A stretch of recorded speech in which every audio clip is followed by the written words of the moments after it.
Makiria ma Ekinai 40 nio marerikana gũtharĩkĩra matũũra maya methaĩte na matharaita na muoroto wao urari kũiya mahiũ. Thutha wa kũhota aikari arĩa marageririe kũmang'ethera nota na mĩguĩ, Ekinai aya maramakĩra hinya kuona marahũthagĩra mĩcinga na kũhota kũiya mahiũ 200 na gwĩthara. 2 nights consecutive sisi tumekuwa na unrest moments. Kumekuwa na disturbance, our bandits wamevamia area hii mara mingi sana. Walianza jana asubuhi majira ya saa 6 hivi. Na hao wakaidi wenye wanatumia bunduki wanatoka sehemu ya Tiati.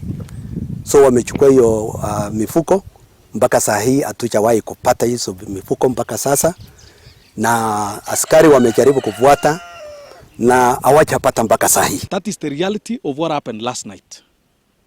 Tension is all over the place.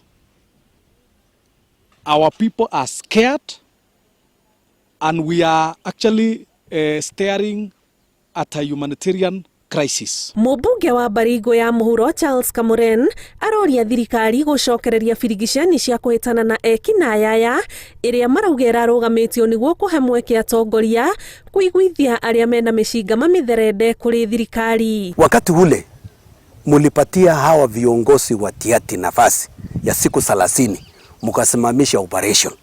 Ndio saa hii sasa operation imeanza upande wetu ya hao wakaidi kutuoperate na kunyakua mali zetu na kutesa watu. Saa hii watu naanza kuhama tena na walikuwa wamerudi nyumbani. Kama tumeamua kwamba tunataka kumaliza ujambazi na wizi wa ng'ombe na watu kufukuzwa makwao, tunasema operation irudishwe na tuwache kuweka siasa katika mambo ya security. Commissioner wa Rift Valley George Natembea niwe wanĩrĩire kũrũgamio gwa birigicani cia kũhĩtana na Ekinai ya mahiũ kwa ihinda rĩa thikũ 30 mwena ũyũ wa Baringo.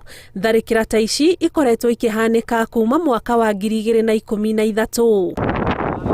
Ngiribotera Inooro TV, njĩtagwo Ani Ngigĩ wa Nyamu. Ya daktari Kibure.